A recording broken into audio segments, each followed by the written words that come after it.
ಶ್ರೀ ಮಲ್ಲಿಕಾರ್ಜುನ ಪ್ರೌಢಶಾಲೆ, ಮಲ್ಲಿಕಾರ್ಜುನ ಸ್ವಾಮಿ ಪ್ರೌಢಶಾಲೆ, ಆಗರನಹಳ್ಳಿ. ಇಂದು 9ನೇ ತರಗತಿ ದೈಹಿಕ ಶಿಕ್ಷಣ ಅಧ್ಯಾಯ 2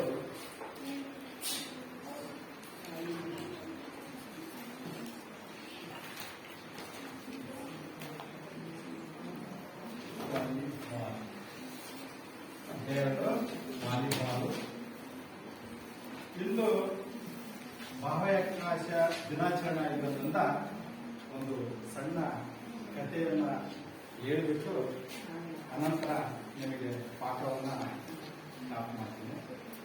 ಏನಪ್ಪಾ, ಇಂದು ಎಲ್ಲರಿಗೂ ಬಾಹ್ಯಾಕಾಶದ ದಿನಾಚರಣೆಯ ಶುಭಾಶಯಗಳು. ಎಲ್ಲ ವಿಜ್ಞಾನಿಗಳಾಗಲಿ. ಒಬ್ಬ ಐನ್ಸ್ಟೈನ್ ಅಂತಕ್ಕಂಥ ಒಬ್ಬ ವಿಜ್ಞಾನಿ, ಆಲ್ಬರ್ಟ್ ಐನ್ಸ್ಟೈನ್ ಅಂತಕ್ಕಂಥದ್ದು ಬಲ್ಬ್ ಅನ್ನ ಕಂಡುಹಿಡಿತಕ್ಕಂಥ ವಿಜ್ಞಾನಿ, ಅವ್ರದ್ದೊಂದು ಸ್ಟೋರಿ ಏನಪ್ಪಾ ಅಂತಂದ್ರೆ, ಅವ್ರದ್ದೊಂದು ಕಥೆ ಏನಪ್ಪಾ ಅಂತಂದ್ರೆ, ಅವರ ತಾಯಿ ಮನೆಯಲ್ಲಿ ಹೋದ್ಮೇಲೆ ಶಾಲೆಗೆ ಬಂದು ಮನೆಗೆ ಹೋದ ಮೇಲೆ ಒಂದು ಪತ್ರವನ್ನ ಬರೆದಿರ್ತಾರೆ. ಶಿಕ್ಷಕರು ಒಂದು ಪತ್ರವನ್ನು ಬರೆದಿರ್ತಾರೆ. ಆ ಪತ್ರದಲ್ಲಿ ಏನಿರುತ್ತೆ ಅಂತಂದ್ರೆ, ಆ ಪತ್ರದಲ್ಲಿ ಹೋಗಿ ಮತ್ತೆ ತಾಯಿಗೆ ಆ ಮಗು ಹೋಗಿ ತೋರಿಸುತ್ತೆ. ತೋರಿಸಿದ ನಂತರ ಆ ತಾಯಿ ಹೇಳುತ್ತೆ, ಆ ಪತ್ರ ನೋಡಿದ ಮೇಲೆ ಆ ತಾಯಿಗೆ ಬಹಳಷ್ಟು ನೋವನ್ನು ಹೊಟ್ಟೆ ಇಟ್ಕೊಂಡು ಒಂದು ಮಾತನ್ನ ಆ ಮಗುವಿಗೆ ಹೇಳುತ್ತೆ. ಏನ್ ಬರ್ದಿದ್ದಾರೆ ನಮ್ಮ ಶಿಕ್ಷಕರು ಹೇಳುವಂತ ಅಂತ ಕೇಳಿದಾಗ ಆ ಮಗು ಹೇಳುತ್ತೆ, ಆ ಮಗುವಿಗೆ ತಾಯಿ ಹೇಳುತ್ತೆ, ಆ ಪತ್ರದಲ್ಲಿ ಏನಿದೆ ಅಂತಂದು, ನಿನ್ನಷ್ಟು ಬುದ್ಧಿವಂತ ಯಾರೂ ಇಲ್ಲ, ನೀನು ಬಹಳ ಜಾಣ, ನೀನು ಜಾಣದಂತ ವಿದ್ಯಾರ್ಥಿನ ನಮ್ಮ ಶಾಲೆಯೊಳಗೆ ಕುದಿಸ್ಕೊಳ್ಳಕ್ಕೆ, ಪಾಠ ಮಾಡ್ಲಿಕ್ಕೆ ಯಾವ ಶಿಕ್ಷಕರು ಬುದ್ಧಿವಂತರಿಲ್ಲ, ಅಷ್ಟು ಬುದ್ಧಿವಂತ ಅಂತ ನೀನು ಅಂತ ಹೇಳ್ಬಿಟ್ಟು ತಾಯಿ ಖುಷಿಯಿಂದ ಆ ಮಗುವಿಗೆ ಹೇಳುತ್ತೆ. ಆ ಮಗು ಬಹಳಷ್ಟು ಖುಷಿ ಪಡುತ್ತದೆ. ಆ ಖುಷಿ ಪಟ್ಟು ಅಂತ ಆ ಒಂದು ಪ್ರೋತ್ಸಾಹವನ್ನ ನೀಡಿದ್ದಾಳೆ ತಾಯಿ. ಆ ನೀಡಿದಾಗ ಆ ಮಗು ಆ ಇರ್ತಕ್ಕಂಥ ಒಬ್ಬ ಏನು ದಟ್ಟ ವಿದ್ಯಾರ್ಥಿ ಇರ್ತಕ್ಕಂಥ ವಿದ್ಯಾರ್ಥಿ ಒಂದಲ್ಲ ಒಂದು ದಿನ ಒಂದು ಪ್ರಯೋಗ ಮಾಡಿ ಆಲ್ಬರ್ಟ್ ಐನ್ಸ್ಟೈನ್ ಅವರು ಬಲ್ಬ್ ಅನ್ನ ಕಂಡುಹಿಡಿದಂತ ಅವರಿಗೆ ನೊಬೆಲ್ ಪ್ರಶಸ್ತಿ ಸಿಗುತ್ತೆ. ನೊಬೆಲ್ ಪ್ರಶಸ್ತಿ ಆದಾಗ ಎಷ್ಟೋ ವರ್ಷಗಳ ನಂತರ ತಾಯಿ ಮರಣ ಹೊಂದಿರ್ತಾಳೆ. ಆ ಪತ್ರ ಅದೇ ಆಲ್ಬರ್ಟ್ ಐನ್ಸ್ಟೈನ್ಗೆ ಸಿಗುತ್ತೆ. ಆ ಸಿಕ್ಕಾಗ ಆ ಪತ್ರವನ್ನ ತಾಯಿ ಹೇಳಿರ್ತಕ್ಕಂಥ ಪತ್ರವನ್ನ ಓದ್ತಾಳೆ. ಆವಾಗ ಶಿಕ್ಷಕರು ಏನ್ ಬಂದದ್ರು ಅಂತಂದ್ರೆ, ಈ ಶಾಲೆಯಲ್ಲಿ ಇವನಂತ ದಟ್ಟ ವಿದ್ಯಾರ್ಥಿ ಯಾರು ಇಲ್ಲ, ಪಾಠ ನಮ್ಮ ಶಾಲೆಯಲ್ಲಿ ಇವನಿಗೆ ಸೀಟ್ ಸಿಗೋದಿಲ್ಲ, ಸೀಟ್ ಕೊಡೋದಿಲ್ಲ, ಇವನ್ನ ಬೇರೆ ಶಾಲೆಗೆ ಹಾಕೊಳ್ರಿ ಅಂತ ಹೇಳಿರ್ತಕ್ಕಂಥದ್ದು ಆ ಪತ್ರದಲ್ಲಿರುತ್ತೆ. ಅವಾಗ ಆಲ್ಬರ್ಟ್ ಐನ್ಸ್ಟೈನ್ಗೆ ಬಹಳಷ್ಟು ನೋವು, ಆಲೋಚನೆ, ಚಿಂತನೆ ಆಗುತ್ತೆ. ಅಂತ ಯಾರು ಕೂಡ ನೀವೇನು ದಟ್ಟಲ್ಲ, ನೀವು ಇಂಥ ಬಾಹ್ಯಾಕಾಶ ದಿನದ ಒಂದು ಇದನ್ನ ಕೇಳಿ ನೀವು ಸ್ಪಿರಿಟ್ ಆಗಿ ವಿಜ್ಞಾನಿಗಳಾಗಿ, ಅದೇ ರೀತಿಯಾಗಿ ಇಲ್ಲಿ ನಾವು ದೈಹಿಕ ಶಿಕ್ಷಣಕ್ಕೆ ಇಂದು ಪಾಠಕ್ಕೆ ಬರೋಣ. ಇಲ್ಲಿ ವಾಲಿಬಾಲ್ ಆಟ, ಈ ವಾಲಿಬಾಲ್ ಆಟದಲ್ಲಿ ಹಿಂದಿನ ತರಗತಿ ಒಳಗೆ ನಾವು ಇತಿಹಾಸದೊಳಗೆ ಏನು 8ನೇ ತರಗತಿ ಒಳಗೆ ಇದ್ರಿ, ಆ 8ನೇ ತರಗತಿ ಇದ್ದಾಗ ಅಲ್ಲಿ ಏನು ಕಲ್ತಿದ್ರಪ್ಪ ಅಂತಂದ್ರೆ, ಒಂದು ಇತಿಹಾಸವನ್ನ, ವಾಲಿಬಾಲ್ದ ಇತಿಹಾಸವನ್ನ ಕಂಡ್ರಿ. ಇತಿಹಾಸದ ಜೊತೆಗೆ ಮೈದಾನವನ್ನ ಬಿಡಿಸ್ತಕ್ಕಂತ ಒಂದು ಇದನ್ನ ಕಲ್ತ್ರಿ. ಮತ್ತೆ ಇನ್ನೊಂದು ರೊಟೇಷನ್ ನಂಬರ್, ರೊಟೇಷನ್ ಆಗ್ತಕ್ಕಂಥ ಒಂದು ಸಿಸ್ಟಮ್ ಅನ್ನ ಕಲ್ತ್ರಿ. ಅವಾಗ ಆ ಒಂದು ವಾಲಿಬಾಲ್ ಮೈದಾನದೊಳಗೆ ಗೆರೆಗಳ ಮಹತ್ವವನ್ನ ನೋಡಿದ್ರಿ. ಆ ಗೆರೆಗಳ ಮಹತ್ವದ ಜೊತೆಗೆ 6 ಜನ ಆಟಗಾರರು, 6 ಜನ ಬದಲಿ ಆಟಗಾರರನ್ನ ನೀವು ನೋಡ್ತಾ ಇದ್ರಿ. ಅದರಲ್ಲಿ 6 ಜನ ಮಧ್ಯ ಆಟಗಾರರು ಮತ್ತು 6 ಜನ ಆಟಗಾರರು ಸೇರಿ 12 ವಿದ್ಯಾರ್ಥಿಗಳನ್ನ ಇವು ಆ ಆಟ ಯಾವ ರೀತಿ ಆಡ್ತಾರೆ ಅಂತಕ್ಕಂಥದನ್ನ ನೀವು 8ನೇ ತರಗತಿ ಒಳಗೆ ಮತ್ತೆ ಆ ಇತಿಹಾಸವನ್ನ ಯಾರು ವಿಲಿಯಂ ಜಿ ಮಾರ್ಗನ್ ಅವರು ಅಮೆರಿಕ ದೇಶದವರು ವಾಲಿಬಾಲ್ ಅನ್ನ ಕಂಡುಹಿಡಿತಕ್ಕಂಥವರನ್ನ ನೋಡಿದ್ರಿ.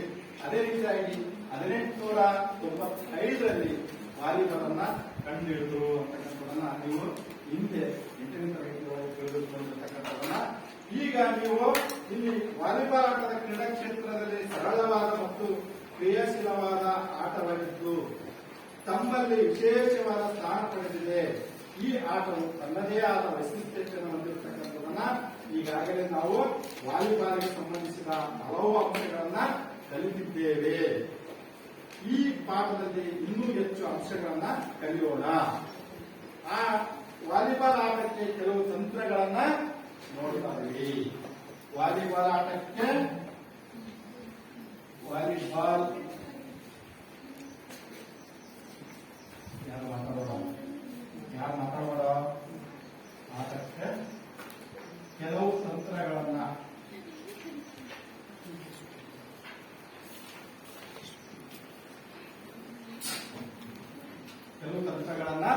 ನೋಡ್ತೇವೆ. ಏನಪ್ಪ ವಾಲಿಬಾಲ್ ಆಟದ ಕೆಲವು ತಂತ್ರಗಳು ಏನು ಮುಖ್ಯವಾಗಿರ್ತಕ್ಕಂಥದ್ದನ್ನು ನಾವು ನೋಡ್ತೇವೆ ಅಂತಂದ್ರೆ, ಈ ಆಟದಲ್ಲಿ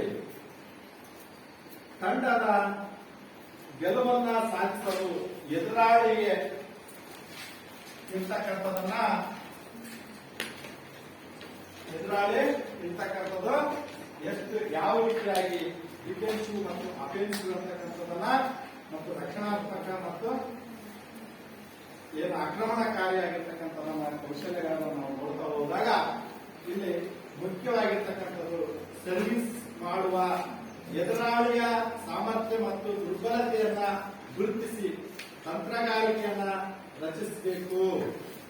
ಅದರ ಜೊತೆಯಲ್ಲಿ ಸರ್ವಿಸ್ನ ಪ್ರವಾಸವಾಗಿ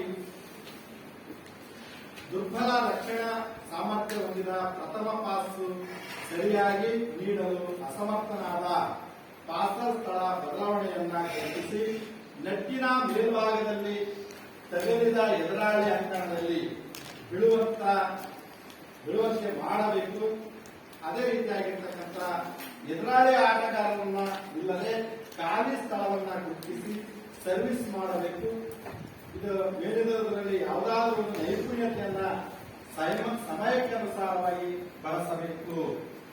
ಇಲ್ಲಿ ವಾಲಿಬಾಲ್ ಆಟದಲ್ಲಿ ಏನಪ್ಪಾ ಅಂತಂದ್ರೆ, ಒಂದು ಕ್ರೀಡೆಯಲ್ಲಿ ಯಾವುದೇ ಕ್ರೀಡೆಗಳಲ್ಲಿ ಆಗಿರ್ಬೋದು, ನಾವು ಸಮಯವನ್ನ ಯಾವ ರೀತಿಯಾಗಿ ಆ ಸಮಯಕ್ಕೆ ತಕ್ಕ ಹಾಗೆ ಅವಕಾಶಗಳನ್ನ ಪಡ್ಕೋಬೇಕು. ಅದೇ ರೀತಿಯಾಗಿ ಜೀವನದಲ್ಲಿ ಕೂಡ ಅಷ್ಟೇ, ನಮಗೆ ಏನು ಸಮಯ ಸಿಕ್ಕುತ್ತ ಆ ಸಮಯದಲ್ಲಿ ನಾವು ಅವಕಾಶಗಳನ್ನ ಮಿಸ್ ಮಾಡ್ಕೋಬಾರದು.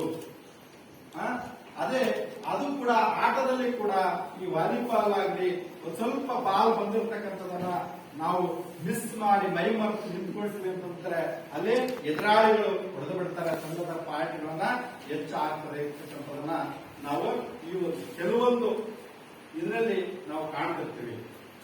ಆ ಕಾರಣದಿಂದ ನಾವು ಯಾವುದೇ ರೀತಿಯಲ್ಲಿ ಇರ್ತಕ್ಕಂಥದನ್ನ ಸಮಯವನ್ನ ಬಹಳಷ್ಟು ಮುಖ್ಯವಾಗಿ ಉಪಯೋಗಿಸ್ಕೋಬೇಕಾಗ್ತದೆ.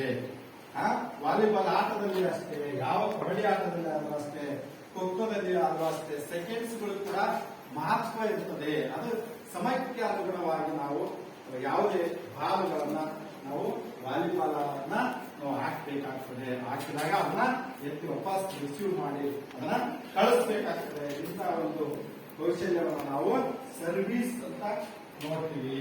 ಸರ್ವಿಸ್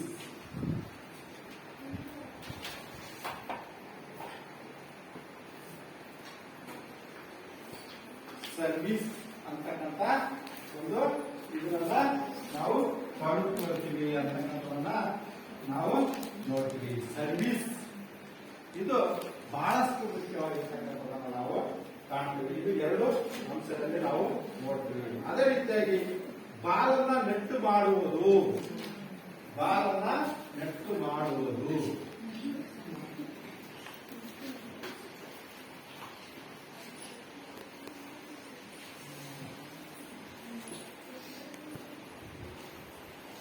ಬಾಲನ್ನ ನೆಟ್ಟು ಮಾಡುವುದು.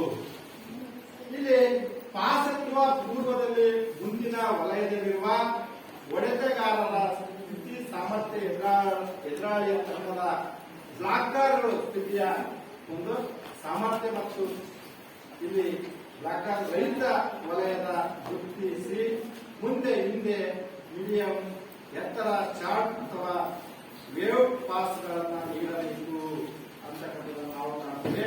ಇಲ್ಲಿ ಒಂದು ಚಟುವಟಿಕೆಗಳನ್ನ ನೀವು ಮಾಡಬೇಕಾಗ್ತದೆ. ಅದು ಚಟುವಟಿಕೆ ಏನಪ್ಪ ಅಂತಂದ್ರೆ ಇಲ್ಲಿ ನಿಮ್ಮ ಶಾಲೆಯಲ್ಲಿ ವಾಲಿಬಾಲ್ ಆಟಕ್ಕೆ ಸಂಬಂಧಿಸಿದಂತೆ ಕಳೆದ 2 ವರ್ಷಗಳಲ್ಲಿ ತಾಲೂಕು ಮತ್ತು ಜಿಲ್ಲಾ ಹಂತದಲ್ಲಿ ಯಾವ ಶಾಲೆಗಳ ವಿರುದ್ಧ ಆಟ ಆಡಲಾಗಿದೆ ಎಂಬ ಮಾಹಿತಿಯನ್ನು ಸಂಗ್ರಹಿಸಬೇಕು. ಈ ರೀತಿಯಾಗಿರ್ತಕ್ಕಂಥದ್ದನ್ನು ನಾವು ಇಲ್ಲಿ ಬಾಲನ್ನ ನೆಟ್ ಮಾಡುವುದನ್ನ ನಾವು ಇಲ್ಲಿ ಕಾಣ್ತೀವಿ.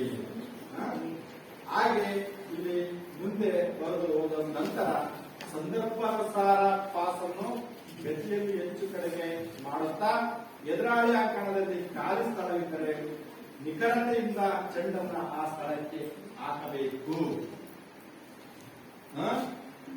ನಾವು ಯಾವಾಗಲೂ ನೀವು ಆಟ ಆಡ್ತಿರುವಾಗ ಮಾತಾಡ್ತಾ ಆಡ್ತಿರ್ತೀವಿ. ಮಾತಾಡ್ತಾ ಆಡ್ತಿರುವಾಗ ಗ್ಯಾಪ್ ಹಾಕಿ ಅಂತ ಹೇಳ್ಬಿಟ್ಟು ನಿಮಗೆ ಪಾಯಿಂಟ್ ಸಂದರ್ಭಾನುಸಾರವಾಗಿ ಎಲ್ಲಾ ಸಂದರ್ಭದಲ್ಲೂ ನಿಮಗೆ ಪಾಯಿಂಟ್ಗಳು ಸಿಗೋದ್ರೆ ಎಲ್ಲಾ ಟೈಮ್ನಲ್ಲಿ ನೀವು ಆಟ ಆಡೋದ್ರ ಮುಖಾಂತರ ನಾವು ಇದು ಮಾಡಕ್ಕಾಗಲ್ಲ. ಅದನ್ನ ಆಡ್ತಾ ಸಂದರ್ಭಾನುಸಾರವಾಗಿ ನಾವು ಏನ್ ಮಾಡ್ಬೇಕಪ್ಪ ಅಂತಂದ್ರೆ ಆ ಪಾಸ್ ಅನ್ನ ಗತಿಯಲ್ಲೇ ಹೆಚ್ಚು ಕಡಿಮೆ ಮಾಡುತ್ತಾ ಎದುರಾಳಿ ಅಂಕಣದಲ್ಲಿ ಖಾಲಿ ಇರುವ ಸ್ಥಳಕ್ಕೆ ಆ ಬಾಲನ್ನ ಹೊಡೆದ್ಬಿಟ್ಟು ನಾವು ಏನ್ ಮಾಡ್ಬೇಕಾಗ್ತದೆ ಅಂದ್ರೆ ಅಂಕಗಳನ್ನ ಪಡಿತಾ ಹೆಚ್ಚು ಅಂಕಗಳನ್ನ ಪಡೆಯಬೇಕು ಅಂತಕ್ಕಂಥ ನಿಯಮವನ್ನ ನಾವು ಕಾಣ್ತಿರ್ತೀವಿ. ಇದನ್ನ ನೀವು ಕೂಡ ಏನ್ ಮಾಡ್ತೀರಿ, ಆಟ ಆಡ್ತಿರುವಾಗ ಪ್ರಾಯೋಗಿಕವಾಗಿ ಆಟ ಆಡ್ತಿರುವಾಗ ತೊಡಗಿದಾಗ ನೀವು ಆ ಕಡೆಗೆ ಆಡ್ತಾನೆ ಇರ್ತೀರಲ್ಲ, ಅವರು ಆಟ ಆಡ್ತಾ ಇರ್ತಕ್ಕಂಥದನ್ನ ನೋಡಿ ಅವರು ಮತ್ತೆ ಸರಳ ರೀತಿಯಲ್ಲಿ ಆಟ ಆಡಿದ ನಂತರ ಅದನ್ನ ಖಾಲಿ ಜಾಗಕ್ಕೆ ಹೊಡೆದು ಅಂಕಗಳನ್ನ ಹೆಚ್ಚು ನಾವು ಎದುರು ಮಾಡ್ತಾ ಇರ್ತೀವಿ. ಹೀಗೆ ಇಲ್ಲಿ ಚಿತ್ರಾಗಾರನು ಲಿಫ್ಟ್ ಮುಂದಿನ ವಲಯದ ಆಟಗಾರನಾಗಿದ್ದರೆ ಪ್ರಥಮ ಪಾಸ್ ಅನ್ನ ನೆಟ್ಟಿನ ಮೇಲುಭಾಗಕ್ಕೆ ಬರುವಂತೆ ಪಡೆದು ಬ್ಲಾಕರ್ ಅನ್ನ ಜಿಗಿಯುವ ಮೊದಲು ಎಡ ಅಥವಾ ಬಲಗೈಯನ್ನ ಬಳಸಿ ರಭಸದಿಂದ ವಿರುದ್ಧ ಅಂಕಣಕ್ಕೆ ಹೊಡೆದು ಅಂಕ ಗಳಿಸಬೇಕು. ಹೀಗೆ ಮುಂದಿನ ವಲಯದ ಆಟಗಾರರು ಅಂಕ ಗಳಿಸಲು ವಿಫಲರಾದರೆ ಇಂದಿನ ವಲಯದ ಉತ್ತಮ ಹೊಡೆತಗಾರನಿಗೆ ಪಾಸ್ ಮಾಡಬೇಕು. ಇಲ್ಲಿ ಏನಪ್ಪಾ ಅಂತಂದ್ರೆ ಒಬ್ರು ನಾವು ಜಾಸ್ತಿ ಹೆಚ್ಚಾಗಿ ವಾಲಿಬಾಲ್ ಸೆಲೆಕ್ಟ್ ಮಾಡತಕ್ಕಂಥ ವಿದ್ಯಾರ್ಥಿಗಳು ಏನಾದ್ರು ಬಿಟ್ರಂದ್ರೆ ಅವ್ರನ್ನ ಎತ್ತರವಾಗಿರ್ತಕ್ಕಂಥವ್ರನ್ನ ನಾವು ವಾಲಿಬಾಲ್ಗೆ ಇದನ್ನ ಮಾಡ್ತೀವಿ. ಯಾಕೆ ಇದನ್ನ ಮಾಡ್ತೀವಿ ಅಂದ್ರೆ ನೆಟ್ಟಿನ ಮೇಲೆ ಬಾಲನ್ನ ಈಸಿಯಾಗಿ ಪಾಸ್ ಮಾಡಬೇಕು. ಮತ್ತೆ ಎತ್ತರ ಹೈಟ್ ಜಂಪ್ ಮಾಡಿ ಪಾಸ್ ಮಾಡ್ತಕ್ಕಂಥದ್ದು ಇವೆಲ್ಲ ಇರೋದ್ರಿಂದ ನಾವು ಇವೆಲ್ಲ ಇದನ್ನ ಮಾಡಿಬಿಟ್ಟು ಆ ವಿದ್ಯಾರ್ಥಿಯನ್ನ ಸರಿಯಾದ ರೀತಿಯಲ್ಲಿ ಸ್ಟಡಿ ಮಾಡಿ ಅವನಿಗೆ ಆಟದ ಕೌಶಲ್ಯಗಳ ನಿಯಮಗಳನ್ನು ತಿಳಿದುಕೊಂಡು ಅನಂತರ ನೀವು ಮೈದಾನಕ್ಕೆ ಪ್ರಾಯೋಗಿಕವಾಗಿ ಹೋದ್ಮೇಲೆ ಅದನ್ನ ಆ ಎತ್ತರವಾಗಿರ್ತಕ್ಕಂಥ ವಿದ್ಯಾರ್ಥಿಗಳನ್ನು ಯಾವ ರೀತಿಯಾಗಿ ಮಾಡ್ತಾನೆ ಅಂತಕ್ಕಂಥದ್ದನ್ನು ನಾವು ಇಲ್ಲಿ ಗಮನಿಸಿದಾಗ ಅಲ್ಲಿ ಈ ಉತ್ತಮವಾಗಿ ಎತ್ತರಗಾರನ ಲಿಫ್ಟರ್ ಮುಂದಿನ ವಲಯದಲ್ಲಿ ಆಟಗಾರನಾಗಿರ್ತಾನೆ. ಅದಕ್ಕೆ ಪ್ರಥಮ ಪಾಸ್ ಅನ್ನ ನೆಟ್ಟಿನ ಮೇಲ್ಭಾಗಕ್ಕೆ ನಾವು ಬರುವಂತೆ ಪಡೆದು ಬ್ಲಾಕರ್ ಅಂದ್ರೆ ಜಿಗಿದು ಆ ಬಾಲ್ ಬರ್ತಕ್ಕಂಥ ಬಾಲನ್ನ ಇದನ್ನ ಜಿಗಿದು ಬಿಟ್ಟು ಅದನ್ನ ಬಾಲನ್ನ ಬ್ಲಾಕ್ ಮಾಡ್ತಾರೆ. ಆ ಬ್ಲಾಕ್ ಅನ್ನು ಮಾಡೋದನ್ನ ನಾವಿಲ್ಲಿ ನೋಡ್ತೀವಿ. ಹೀಗೆ ಮುಂದಿನ ವಲಯ ಆಟಗಾರನ ಅಂಕ ಗಳಿಸಿದ ವಿಫಲರಾದರೆ ಹಿಂದಿನ ವಲಯದ ಉತ್ತಮ ಹೊಡೆತಗಾರನ ಪಾಸ್ ನೀಡಬೇಕು. ನೀವು ಆಟ ಆಡ್ತಾ ಏನಾಗ್ತದೆ ಅಂತಂದ್ರೆ ಅಲ್ಲಿ ವಿಫಲವಾಗಿರ್ತಕ್ಕಂಥದ್ದು ಅವನಿಗೆ ಏನಾಗಿರ್ತದೆ, ಅವನ ಆಟ ಆಡ್ತಾ ಯಾರು ವೀಕ್ ಅದಾರೆ, ಯಾರು ಚೆನ್ನಾಗಿ ಆಡ್ತಾರೆ ಅಂತಕ್ಕಂಥದ್ದು ಮೈದಾನದಲ್ಲಿ ಗೊತ್ತಾಗಿರುತ್ತದೆ. ಅಂತ ವಿದ್ಯಾರ್ಥಿ ಎಲ್ಲಿ ವಿಫಲವಾಗ್ತದೆಯೋ ಅಂದ್ರೆ ಅವನು ವೀಕ್ ಅದನೋ ಅಲ್ಲಿಗೆ ಬಾಲನ್ನ ಹೊಡಿತಾ ಏನು ಅಂಕಗಳನ್ನ ಪಡೆದುಕೊಂಡು ಹೆಚ್ಚು ಅಂಕಗಳನ್ನ ಗಳಿಸಿ ಇಲ್ಲಿ ಆ ಒಂದು ಇದನ್ನ ಪಡೆದುಕೊಳ್ತಾನೆ. ಆ ಕಾರಣದಿಂದ ಇಲ್ಲಿ ಮುಂದೆ ನಾವು ನೋಡಿದಾಗ ಸ್ಮ್ಯಾಶ್ ಅಟ್ಯಾಕ್ ಹಿಟ್ ಅಂತ ಕರೀತಾರೆ. ಸ್ಮ್ಯಾಶ್ ಅಂತ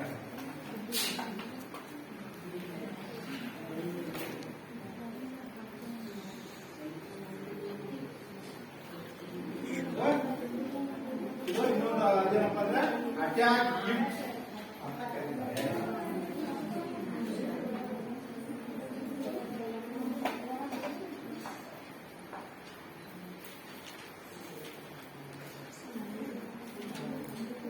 ಹಿಟ್ಸ್ ಅಂತ ಕರೀತಾರೆ. ಅಟ್ಯಾಕ್ ಹಿಟ್ ಅಂತ ನಾವು ಇಲ್ಲಿ ನೋಡ್ತೀವಿ. ಅಟ್ಯಾಕ್ ಹಿಟ್ ಮಾಡುವಾಗ ಎದುರಾಳಿ ತಂಡದ ಆಟಗಾರರ ಸ್ಥಿತಿಯನ್ನ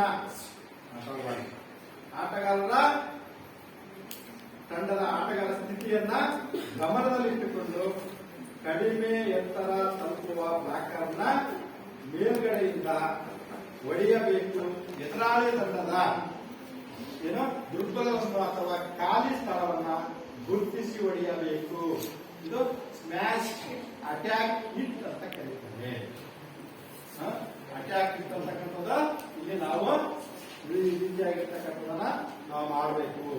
ಎದುರಾಳಿ ತಂಡಕ್ಕೆ ಏನು ಸ್ಥಿತಿಯನ್ನು ನೋಡಿಕೊಂಡು ಅದರ ಒಂದು ಗಮನದಲ್ಲಿ ಇಟ್ಟುಕೊಂಡು ಯಾವ ರೀತಿಯಾಗಿ ಬ್ಲಾಕ್ ಮಾಡಬೇಕು ಅಂತಕ್ಕಂಥದನ್ನ ಮತ್ತು ಮೇಲ್ಗಡೆಯಿಂದ ಬ್ಲಾಕ್ ಮುಖಾಂತರ ನಮಗೆ ನಡೆದು ಜಾಸ್ತಿ ಪ್ರೆಷರ್ ಆ ಒಂದು ಹೊಡೆತಕ್ಕೆ ಎದುರಾಳಿ ತಂಡದ ದುರ್ಬಲತೆಯನ್ನ ಬಲಿಷ್ಠವಾದ ಇದರಿಂದ ಬಲವಾಗಿ ಹೊಡೆದ್ಬಿಟ್ಟು ನಾವು ಪಾಯಿಂಟ್ ಅನ್ನ ತೆಗೆದುಕೊಳ್ಬೇಕಾಗ್ತದೆ. ಅದು ಪ್ರಾಯೋಗಿಕವಾಗಿ ಆಗ್ತಿರುವಾಗ ಸಾಕಷ್ಟು ವಿಷಯ ನಿಮಗೆ ಗೊತ್ತಾಗ್ತದೆ ಎಂದು ಈ ರೀತಿಯಾಗಿರ್ತಕ್ಕಂಥ ಕಾಳಿ ಸ್ಥಳಕ್ಕೆ ಹೊಡೆದು ಅಂಕಗಳನ್ನು ಗಳಿಸ್ತಕ್ಕಂಥದ್ದು.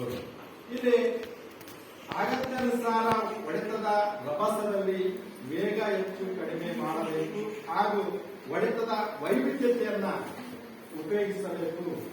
ಹೆಚ್ಚಿನ ಎತ್ತರ ತಲುಪುವ ನಿಖರ ಬ್ಲಾಕರ್ಗಳಿದ್ದರೆ ಸ್ಮ್ಯಾಶ್ ಹೊಡೆತ ಅಥವಾ ಪ್ಲಾಸ್ಟಿಕ್ಗಳ ಮೂಲಕ ಅಂಕ ಗಳಿಸಬೇಕು. ಅಗತ್ಯಾನುಸಾರವಾಗಿ ನಾವು ಬಾಲನ್ನ ಹೊಡೆಯುವುದರ ಮುಖಾಂತರ ಆಟ ಆಡುವುದರ ಮುಖಾಂತರ ನಾವು ಇಲ್ಲಿ ಏನ್ ಮಾಡಬೇಕಪ್ಪ ಅಂತಂದ್ರೆ ಹೆಚ್ಚಿನ ಇದನ್ನ ತಲುಪಬೇಕಾಗ್ತದೆ.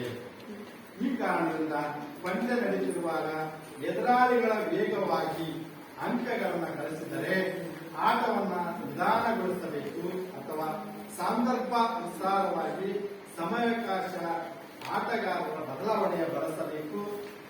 ಸಂದರ್ಭಕ್ಕನುಸಾರವಾಗಿ ಆಟದ ಗತಿಯಲ್ಲಿ ಪರಿವರ್ತನೆಯನ್ನ ಹೆಚ್ಚು ಕಡಿಮೆ ಮಾಡಿಕೊಳ್ಳಬೇಕು ಅಂತಕ್ಕಂಥದನ್ನ ನಾವು ಇಲ್ಲಿ ಕಾಣ್ತಾ ಇದ್ದೀವಿ. ಈ ರೀತಿಯಾಗಿರ್ತಕ್ಕಂಥ ಪಾಯಿಂಟ್ಸ್ ಗಳನ್ನ ನಾವು ಈ ರೀತಿಯಾಗಿರ್ತಕ್ಕಂಥ ಪ್ರಾಯೋಗಿಕವಾಗಿ ನಾವು ಸ್ಮ್ಯಾಶ್ ಮಾಡುವುದರ ಮುಖಾಂತರ ಎದುರಾಳಿ ತಂಡಗಳನ್ನ ಯಾವುದೇ ಆಟಗಳಾಗಿರ್ಬೋದು, ವಾಲಿಬಾಲ್ ಅಲ್ಲದೆ ಯಾವುದೇ ಆಟಗಾರ ಆಗಿರ್ಬೋದು, ಎದುರಾಳಿ ತಂಡಕ್ಕೆ ನೀವು ನಾಳೆ ಓದ್ತಕ್ಕಂಥ ಸ್ಪೋರ್ಟ್ಸ್ ಅಲ್ಲಿ ಎದುರಾಳಿ ತಂಡಗಳು ಇರ್ತಾವಲ್ಲ ಆ ತಂಡಗಳಲ್ಲಿ ನಾವು ಯಾವ ಲೀಗ್ ಇದೆ, ಯಾವ ಅದರೊಳಗೆ ಇದು ಅಂತಕ್ಕಂಥದನ್ನ ಗಮನಿಸಿ ಆಟವನ್ನ ಪ್ರಾಯೋಗಿಕ ಆಡಬೇಕಾಗ್ತದೆ. ಆ ಆಟವನ್ನು ಆಡುತ್ತಿರುವಾಗ ನಮಗೆ ಮುಖ್ಯವಾಗಿರ್ತಕ್ಕಂಥದ್ದು ಏನು ದುರ್ಬಲತೆ ಎಲ್ಲಿದೆ, ವೀಕ್ನೆಸ್ ಎಲ್ಲಿದೆ ಅಂತಕ್ಕಂಥದ್ದು ನಾವು ನೋಡಿಕೊಂಡು ಸಮಯಕ್ಕೆ ಅನುಸಾರವಾಗಿ ಇಲ್ಲಿ ನಾವು ಹೆಚ್ಚು ಇದು ಮಾಡ್ತೀವಿ. ಯಾರು ಮಾಡ್ತೀವಿ. ಆ ಕಾರಣದಿಂದ ಇಲ್ಲಿ ಈ ಮುಖ್ಯವಾಗಿರ್ತಕ್ಕಂಥದನ್ನ ನಾವು ಹೆಚ್ಚಿನ ಎತ್ತರ ತಲುಪಲಿಕ್ಕೆ ನಿಖರವಾಗಿ ದಾಖಲೆಗಳನ್ನ ಸ್ಪರ್ಶ ಹೊಡೆತ ಮತ್ತು ಕ್ಲಾಸಿಕ್ಗಳ ಮೂಲಕ ಅಂಕಗಳನ್ನ ಗಳಿಸಬೇಕಾಗ್ತದೆ. ಆ ಕಾರಣಕ್ಕಾಗಿ ನೀವು ವಾಲಿಬಾಲ್ ಆಟಗಾರರಿಗೆ ಇರಬೇಕಾದ ಅವಶ್ಯಕ ಗುಣಗಳು, ವಾಲಿಬಾಲ್ ಆಟಗಾರಕ್ಕೆ ಎಲ್ಲಾ ಆಟಗಾರರಿಗೂ ಕೂಡ ಉತ್ತಮವಾಗಿರ್ತಕ್ಕಂಥ ಗುಣಲಕ್ಷಣಗಳು ಇರಬೇಕು. ಎಂತ ಕೆಲವು ಈ ಪುರುಷಾಟ ಕೆಲವು ಇದನ್ನ ಮಾಡೋದಕ್ಕೆ ಎಂತ ರಾಷ್ಟ್ರೀಯ ಆಟಗಾರರನ್ನ ಕೂಡ ನಾವು ಏನ್ ಮಾಡ್ತೀವಿ, ಅವನಿಗೆ ಏನು ಸರಿಯಾದ ರೀತಿಯಲ್ಲಿ ಅವನ ಮಾಡಿದ ಇಲ್ಲಂತಂದ್ರೆ ಅವನ ವರ್ತನೆಯನ್ನು ನೋಡಿ ಕೆಲವೊಂದು ನಾವು ತೋರಿಸ್ತೀವಿ, ಎಲ್ಲೋ ಕಾರ್ಡ್ ಹಾಕಿ ತೋರಿಸ್ತೀವಿ, ಮತ್ತೆ ಹಳದಿ ಕಾರ್ಡ್ ಹಾಕಿ ತೋರಿಸ್ತೀವಿ, ಹಸಿರು ಕಾರ್ಡ್ ಹಾಕಿ ತೋರಿಸ್ತೀವಿ, ಮತ್ತೆ ರೆಡ್ ಕಾರ್ಡ್ ಹಾಕಿ ತೋರಿಸ್ತೀವಿ. ಯಾವ ರೀತಿಯ ಕಾರ್ಡ್ಗಳನ್ನು ತೋರಿಸಿ ಹೊರಗೆ ಅವನ 2 ನಿಮಿಷ ಯಾವ ರೀತಿಯಾಗಿ ಅವನಿಗೆ ವಾರ್ನಿಂಗ್ ಕೊಡ್ತೀವಿ, ಮತ್ತೆ ಅವನಿಗೆ ಯಾವ ರೀತಿಯಾಗಿ ಪನಿಷ್ಮೆಂಟ್ ಅನ್ನು ಕೊಡ್ತೀವಿ, ಮತ್ತೆ ನಾವು ಒಳಗೆ ತಿಳ್ಕೊಳ್ತೀವಿ ಅಂತ ನಾವು ಏನ್ ಮಾಡ್ತೀವಿ ಅಂದ್ರೆ ಈ ಒಂದು ಆಟಗಳಲ್ಲಿ ನಾವು ನೋಡ್ತೀವಿ. ಹಾಗೆ ಇಲ್ಲಿ ವಾಲಿಬಾಲ್ ಆಟಗಾರರಿಗೆ ಇರಬೇಕಾದ ಅವಶ್ಯಕ ಗುಣಗಳನ್ನ ನಾವು ನೋಡ್ತಾ ಇದ್ದೀವಿ. ಗುಣಗಳು ಚೆನ್ನಾಗಿರ್ಬೇಕು, ಒಳ್ಳೆ ಕ್ಯಾರೆಕ್ಟರ್ಸ್ ಇರಬೇಕು, ಒಳ್ಳೆ ವ್ಯಕ್ತಿತ್ವ ಇರಬೇಕು, ಸೋಲು ಗೆಲುವನ್ನ ಸ್ವೀಕರಿಸುವಂತ ಇರಬೇಕು. ಇಲ್ಲಿ ಜಗಳಕ್ಕೆ ಮತ್ತು ಇನ್ನು ಇತರೆ ಇದಕ್ಕೆ ಆಸ್ಪದ ಇರುವುದಿಲ್ಲ, ಅವಕಾಶವನ್ನ ಕೊಡಬಾರದು ಅಂತಕ್ಕಂಥದ್ದನ್ನು ನಾವು ಇಲ್ಲಿ ನೋಡ್ತಾ ಇದ್ವಿ. ಎತ್ತರವಾದ ನಿಲುವು ಹೊಂದಿರುವವರು ಜಾರಿಗೆಯ ಮೇಲಿಂದ ನಿರ್ವಹಿಸುವ ಸ್ಮ್ಯಾಶ್ ಹಾಗೂ ಬ್ಲಾಕ್ ನಂತಹ ನೈಪುಣ್ಯತೆಗಳನ್ನು ಸುಲಭವಾಗಿ ನಿರ್ವಹಿಸಬಹುದು. ಹೀಗೆ ಅಂಕಣ ಒಳಗೆ ಪರಿಣಾಮಕಾರಿಯಾಗಿ ಇಲ್ಲಿ ಓಡಾಡಿಕೊಂಡು ಚೆಂಡನ್ನ ಆಡಬೇಕಾಗಿರುವುದರಿಂದ ಚಪಲತೆ ಅವಶ್ಯಕ. ನಾವು ಮೈದಾನಗಳಲ್ಲಿ ಇಳಿದಾಗ ಹೊರಗಡೆ ಇದನ್ನ ಮಾಡ್ತಕ್ಕಂಥದ್ದು ಬೇರೆ, ಆಟದ ಮೈದಾನದಲ್ಲಿ ಇಳಿದಾಗ ಅದು ಯುದ್ಧ ಭೂಮಿ ಆಗಿರುತ್ತೆ. ಅದು ಒಂದು ಉತ್ತಮವಾಗಿರ್ತಕ್ಕಂಥ ಒಂದು ಏನು ಇದನ್ನ ಸ್ಥಳವಾಗಿರ್ತಕ್ಕಂಥ ಏನು ಮೈದಾನದಲ್ಲಿ ಆಟ ಆಡ್ತಿಲ್ಲ, ಅದು ಬಹಳಷ್ಟು ಮುಖ್ಯವಾಗಿರ್ತಕ್ಕಂಥ ಒಂದು ಸ್ಥಳವಾಗಿರುವುದರಿಂದ ನಮಗೆ ಅದಕ್ಕೆ ಭೂಮಿಗೆ ನಮಸ್ಕಾರ ಮಾಡಿ ನಾವು ಯಾವುದೇ ರೀತಿ ಅಪಘಾತ ಆಗದ ರೀತಿಯಲ್ಲಿ ಇರಲಿ ಅಂತ ಹೇಳ್ಬಿಟ್ಟು ನಾವು ಆ ಒಂದು ಇದನ್ನ ನೋಡಿಕೊಂಡು ನಾವು ಸೂಕ್ತವಾಗಿ ಆಟವನ್ನ ಆಡಬೇಕಾಗ್ತದೆ. ಹೀಗೆ ನಿಮಗೆ ವಾಲಿಬಾಲ್ ಆಟದಲ್ಲಿ ನೈಪುಣ್ಯತೆಯನ್ನು ನೋಡಿದಾಗ ಅಂಕಣದ ಒಳಗೆ ಪರಿಣಾಮಕಾರಿಯಾಗಿ ಓಡಾಡುವ ಚೆಂಡನ್ನು ಆಡುವುದರಿಂದ ಚಪಲತೆ ಕೆಲವು ವ್ಯಾಯಾಮಗಳನ್ನು ಮಾಡಿ ನಾವು ಮೈದಾನದಲ್ಲಿ ಇಳಿಬೇಕಾಗ್ತದೆ. ಎಕ್ಸರ್ಸೈಸ್ಗಳನ್ನು ಮಾಡಿ ನಾವು ಮೈದಾನದಲ್ಲಿ ಚಪಲತೆ ವ್ಯಾಯಾಮಗಳನ್ನ ಎಲ್ಲಾ ದೇಹವನ್ನ ಹೊಂದಾಣಿಕೆ ಮಾಡಿ ಆವರಿಸಿಕೊಂಡು ಚಟುವಟಿಕೆ ಮಾಡುವುದರ ಮುಖಾಂತರ ನಾವು ಏನ್ ಮಾಡಬೇಕಾಗ್ತದೆ, ಅಲ್ಲಿ ನಾವು ಮೈದಾನಕ್ಕೆ ಇಳಬೇಕಾಗ್ತದೆ. ಈ ರೀತಿಯಾಗಿರ್ತಕ್ಕಂಥದನ್ನ ನಾವು ನೋಡಿಕೊಂಡಾಗ ಇಲ್ಲಿ ಆ ಎದುರಾಳಿಗಳಿಂದ ಹೆಚ್ಚು ಸ್ಫೋಟಿಕ ಶಕ್ತಿಯನ್ನ ಹೊಂದಿದ್ದಲ್ಲಿ ಜಿಗಿದು ನೈಪುಣ್ಯತೆಗಳನ್ನ ನಿರ್ವಹಿಸಲು ಸಹಕಾರಿಯಾಗ್ತದೆ.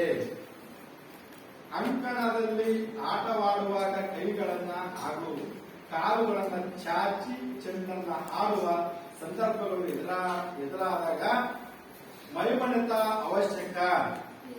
ಮತ್ತೆ ತ್ವರಿತಗತಿಯಲ್ಲಿ ಸಾಗುವ ಚೆಂಡನ್ನ ಸರಿಯಾದ ಸಮಯಕ್ಕೆ ತಲುಪುವ ನೈಪುಣ್ಯತೆಗಳನ್ನ ನಿರ್ವಹಿಸಬೇಕಾಗುವುದರಿಂದ ವೇಗ ನಿರ್ಣಾಯಕವಾಗಿರುತ್ತದೆ. ಹಾಗೆ ಪ್ರತಿಕ್ರಿಯೆಯಾಗಿ ವೇಗ ಚೆನ್ನಾಗಿದ್ದಲ್ಲಿ ಆಟಗಾರರ ಅತಿ ಕಡಿಮೆ ಸಮಯದಲ್ಲಿ ಚೆಂಡನ್ನ ಪ್ರತಿಕ್ರಿಯಿಸಿ ಸೂಕ್ತ ನೈಪುಣ್ಯತೆ ನಿರ್ವಹಿಸಬಹುದಾಗಿರುತ್ತದೆ.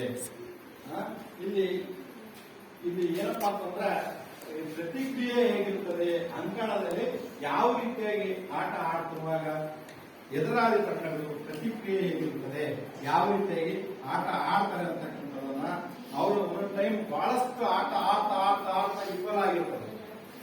ವಿಫಲ ಆದಾಗ ಮತ್ತೆ 2 ಪಾಯಿಂಟ್ಗಳನ್ನು ಮಾಡಿ ನಾವು ಏನ್ ಮಾಡ್ತಿರ್ತೀವಿ ಅಂತಂದ್ರೆ ಮತ್ತೆ ಏನು ಸೆಟ್ ಮಾಡ್ತಾ ಹೋಗಿ ಮಾಡ್ತಿರ್ತೀವಿ. ಆ ರೀತಿಯಾಗಿರ್ತಕ್ಕಂಥ ನಾವು ಇಲ್ಲಿ ಗಮನದಲ್ಲಿಟ್ಟುಕೊಂಡು ನಾವು ಪ್ರತಿಕ್ರಿಯೆ ಚೆನ್ನಾಗಿದ್ದಾರೆ ಆಟಗಾರರು ಅತಿ ಕಡಿಮೆ ಸಮಯದಲ್ಲಿ ಕೂಡ ಚೆಂಡಿಗೆ ಪ್ರತಿಕ್ರಿಯಿಸಿ ಸೂಕ್ತ ನೈಪುಣ್ಯತೆಗಳನ್ನು ನಿರ್ವಹಿಸತಕ್ಕಂಥದನ್ನ ನಾವು ಕಾಣ್ತಾ ಇದ್ವಿ.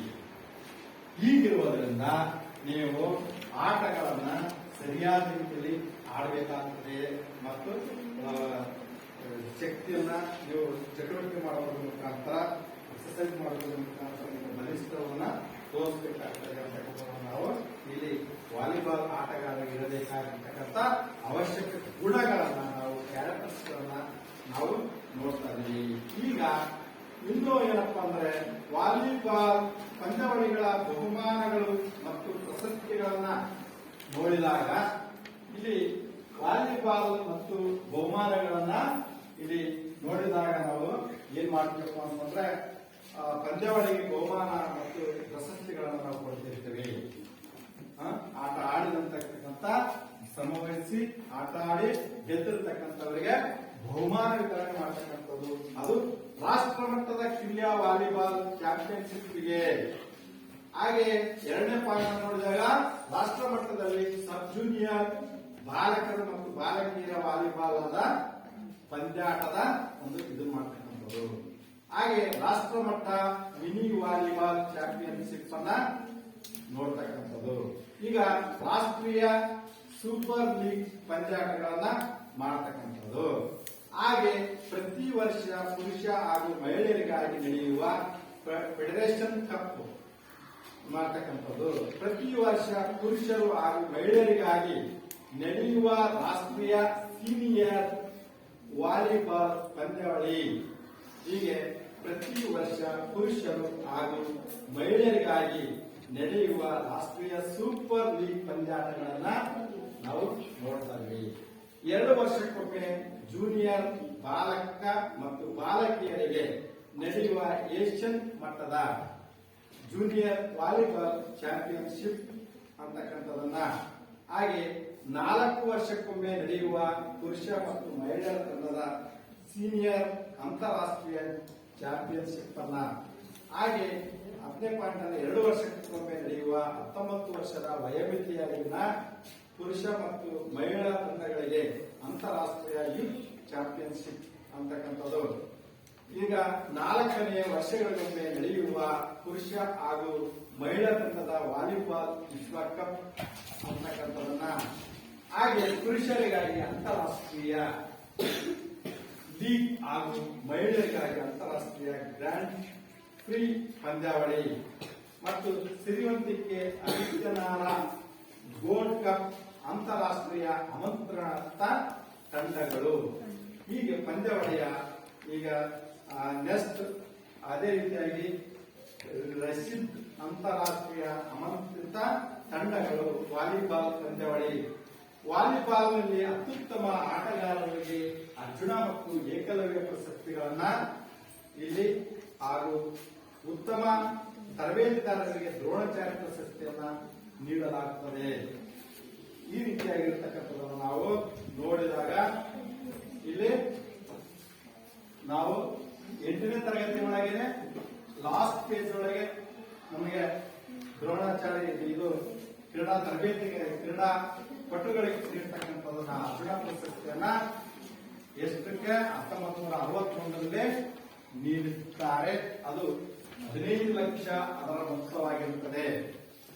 ಹಾಗೆ ದ್ರೋಣಾಚಾರ್ಯ ಪ್ರಶಸ್ತಿಯನ್ನ 1985ರಲ್ಲಿ, ಅದು 1961ರಲ್ಲಿ ಅರ್ಜುನ ಪ್ರಶಸ್ತಿ, 1985ರಲ್ಲಿ ದ್ರೋಣಾಚಾರ್ಯ ಪ್ರಶಸ್ತಿಯನ್ನ ಕೊಡ್ತಾರೆ. ಅವರಿಗೆ ದ್ರೋಣಾಚಾರ್ಯ ಪ್ರಶಸ್ತಿ ಯಾರಿಗೆ ಕೊಡ್ತಾರಪ್ಪ ಅಂತಂದ್ರೆ ಕ್ರೀಡಾಪಟುಗಳನ್ನು ತರಬೇತಿ ಮಾಡಿರ್ತಕ್ಕಂಥ ತರಬೇತಿದಾರರಿಗೆ ದ್ರೋಣಾಚಾರ್ಯ ಪ್ರಶಸ್ತಿಯನ್ನು ಕೊಡ್ತಾರೆ.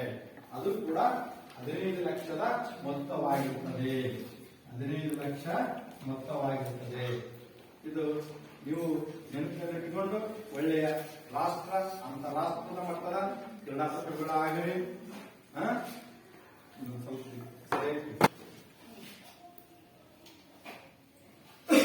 ಅಂತಾರಾಷ್ಟ್ರೀಯ ಕ್ರೀಡಾಪಟುಗಳು ನೀವು ಆಗ್ರಿ. ಹಾಗೆ ಈ ರೀತಿಯಾಗಿರ್ತಕ್ಕಂಥ ಒಂದು ಇಲ್ಲಿ ಏನ್ ಮಾಡ್ಬೇಕಪ್ಪ ಅಂತಂದ್ರೆ ಪುರುಷರು ಅಂತಾರಾಷ್ಟ್ರೀಯ ಲೀಗ್, ಮಹಿಳೆಯರಿಗೆ ನಾವು ಯಾವ ರೀತಿಯಾಗಿ ಈ ಪ್ರಶಸ್ತಿಗಳನ್ನ ಕೊಡ್ತೀವಿ ಅಂತಕ್ಕಂಥದನ್ನ ನಾವು ಇದು ಮಾಡಿದ್ವಿ. ಈಗ ನಿಮಗೆ ಕೆಲವು ಮುಖ್ಯವಾಗಿರ್ತಕ್ಕಂಥ ಈಗ ಆಗಿರ್ತಕ್ಕಂಥದನ್ನ ಮುಖ್ಯವಾಗಿ ಕೆಲವು ಪ್ರಶ್ನೆಗಳನ್ನ ಕೇಳುತ್ತೇನೆ, ನೀವು ಹೇಳಬೇಕಾಗ್ತದೆ. ಇಂದಿನ ತರಗತಿ ನಾವು ವಾಲಿಬಾಲ್ ಯಾವ ದೇಶದವರು ಕಂಡುಹಿಡಿದ್ರಪ್ಪ? ಅಮೆರಿಕ ದೇಶದವರು ಕಂಡುಹಿಡಿದ್ರು. ಈಗ ಅದೇ ರೀತಿಯಾಗಿ ಯಾರು ಕಂಡುಹಿಡಿದ್ರು? ವಿಜಯಶ್ರೀ ಮಾರ್ಗನ್ ಅವರು ಕಂಡುಹಿಡಿದಿದ್ದಾರೆ. ಆ ವಾಲಿಬಾಲ್ ಆಟದಲ್ಲಿ ಎಷ್ಟು ಜನ ಆಟಗಾರರಿರ್ತಾರೆ? ಒಟ್ಟು ಅದರಲ್ಲಿ ಆಟಗಾರರ ಸಂಖ್ಯೆ ಎಷ್ಟು? 6 ಜನ ಆಟಗಾರ, 6 ವಿದ್ಯಾರ್ಥಿಗಳು ಆಟಗಾರರು. ಬಲಿದ ಆಟಗಾರರು ಎಷ್ಟು? 6 ಜನ ಬಲಿದ ಆಟಗಾರರು. ಹಾಗೆ ಆ ಒಂದು ನಾವು ವಾಲಿಬಾಲ್ ಆಟದಲ್ಲಿ ನಾವು ನಿಖರವಾಗಿ ಅವನ್ನ ಯಾವ ರೀತಿಯಾಗಿರ್ತಕ್ಕಂಥ ವಿದ್ಯಾರ್ಥಿಗಳನ್ನ ಆಯ್ಕೆ ಮಾಡ್ತೀವಿ? ಎತ್ತರವಾಗಿರ್ತಕ್ಕಂಥ ವಿದ್ಯಾರ್ಥಿಯನ್ನ ನಾವು ಆಯ್ಕೆ ಮಾಡಿಕೊಳ್ತೀವಿ. ಈ ರೀತಿ ನಿಮಗೆ ಮುಖ್ಯವಾಗಿರ್ತಕ್ಕಂಥದ್ದು ವಾಲಿಬಾಲ್ ಆಟದೊಳಗೆ ಮತ್ತು ಯಾವ ಕೌಶಲ್ಯಗಳನ್ನ ಮತ್ತು ಯಾವ ರೀತಿಯಾಗಿ ಸರ್ವಿಸ್ ಮಾಡಬೇಕು, ಯಾವ ರೀತಿ ಬಾಲನ್ನ ಹೆಚ್ಚು ಮಾಡಬೇಕು, ಯಾವ ರೀತಿಯಾಗಿರ್ತಕ್ಕಂಥದ್ದು ಸ್ಮ್ಯಾಶ್ ಅಟ್ಯಾಕ್ ಮಾಡಬೇಕು, ಮತ್ತೆ ವಾಲಿಬಾಲ್ ಆಟಗಾರರಾಗಬೇಕಾದ ಅವಶ್ಯಕ ಗುಣಗಳು, ವಾಲಿಬಾಲ್ ಪಂದ್ಯಾವಳಿಯ ಬಹುಮಾನ ಮತ್ತು ಪ್ರಶಸ್ತಿಗಳನ್ನ ನಾವು ಯಾವ ರೀತಿಯಾಗಿ ಮಾಡ್ತೀವಿ ಅಂತಕ್ಕಂಥದ್ದನ್ನು ನಾವು ನೋಡ್ತೇವೆ. ಇಲ್ಲಿ ಸರ್ವಿಸ್ ಮಾಡುವಾಗ ಎದುರಾಳಿಯ ಮತ್ತು ಸಾಮರ್ಥ್ಯ ಮತ್ತು ಗುರುತಿಸುವ ತಂತ್ರಗಾರಿಕೆ ರಚಿಸತಕ್ಕಂಥದ್ದು ಯಾವ ರೀತಿಯಾಗಿರ್ಬೇಕಂತಂದ್ರೆ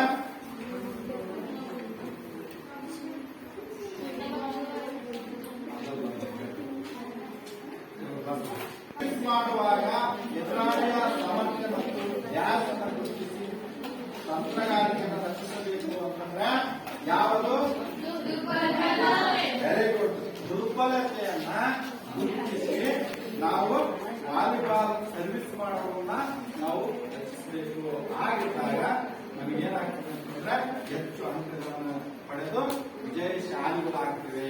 ವಿದ್ಯಾರ್ಥಿಗಳಿಗೆ ಉತ್ತಮವಾಗಿರ್ತಕ್ಕಂಥ ಪ್ರಶ್ನೆಗಳಿಗೆ ಉತ್ತರವನ್ನ ನೀಡಿದರೆ ಇನ್ನೂ ಕೂಡ ಪ್ರಾಯೋಗಿಕ ಆಟಗಳ ಆಡುವಾಗ ಉತ್ತಮ ರೀತಿಯಾಗಿ ನೀವು ಈ ಒಂದು ಕೌಶಲ್ಯಗಳನ್ನ ಸರ್ವಿಸ್ ಮಾಡೋದನ್ನ ಇವೆಲ್ಲವೂ ಕೂಡ ಪ್ರಾಯೋಗಿಕ ಆಟದಲ್ಲಿ ಹೆಚ್ಚಿನ ಜ್ಞಾನವನ್ನ ತಿಳಿದುಕೊಳ್ಳೋಣ. ಇಂದು ನಿಮಗೆ ವಾಲಿಬಾಲ್